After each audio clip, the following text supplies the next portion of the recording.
For years, we talk about space. It seems like we're always talking about private companies, right, taking the lead in the development of space in one way, shape, or form, whether it's Elon Musk or somebody else. That's the way the conversation has been going. But now today, the focus is on the U.S. government's role in, as Blake was reporting, getting ahead of the likes of China and Russia when it comes to space. We have a former astronaut, Clayton Anderson, joining us right now. Thank you, sir, for coming on. We appreciate it. From someone who knows a lot about certainly exploration of space, what do you think of this new phase, this essentially the militarization of space that's being talked about?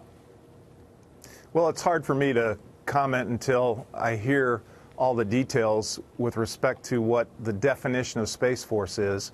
But, you know, if you go back in the 80s when we brought Air Force personnel onto the Johnson Space Center to help them learn how to actually launch and control space shuttle missions that they had designed to fly out of Vandenberg Air Force Base, there is a precedent for that sort of thing, as you've already mentioned. So until I know the implementation details, it's difficult. Well, let me ask you a little bit about the past, though, because I think even though you may know, a lot of others may not understand or know fully what was going on. Because as Blake was saying in his report, there's already a lot of satellite work that's involved with being in the military, whether it's being able to guide the troops on the ground or guide the missiles as they move through the air. So was there a coordination between folks in your branch of, say, NASA and what people were doing in the military in the past? And if so, how much coordination?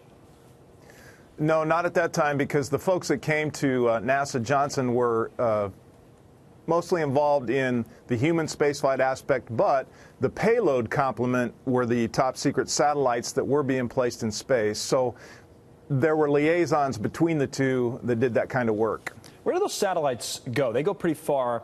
The most secret, top secret satellites go pretty far out into space. Is that right, from a technological point of view? And if so, how hard are they to target? Because that seems to be the worry or the fear here. If you're the Chinese or the Russians and you're, say, going after one of our satellites, how's that done? Right. The space station is about 250 miles above the Earth, and geosynchronous satellites, where a lot of these satellites live, is about 33,000 miles up. So it's my understanding that there is the capability in the world to shoot down some of those satellites, and I'm not sure exactly how that works, but I guess China has tried that successfully. So to me, it's something we ought to at least be looking at. And how we do that, again, it's the how, the implementation. Right. You know, we're told by the vice president today that both China and Russia are investing in what they call these hypersonic missiles. I believe I'm getting that right. And I know I'm getting right what the vice president said today is how fast that these move, supposedly 5 miles per second, which kind of boggles the mind that something would move that fast. But that's the kind of technology they're dealing with. I guess the question is, and maybe to your earlier point, maybe we don't know enough yet until they unveil everything they're talking about. But from what you know so far, do you think, you know, it's worth it to go to a whole new branch of the military to do this, or do you just work it within the existing structure, just in your view? Well, I think that my view has always been that I don't want to add bureaucracy to our already huge government. So if this idea brings more bureaucracy, then I'd have to look at it very, very carefully.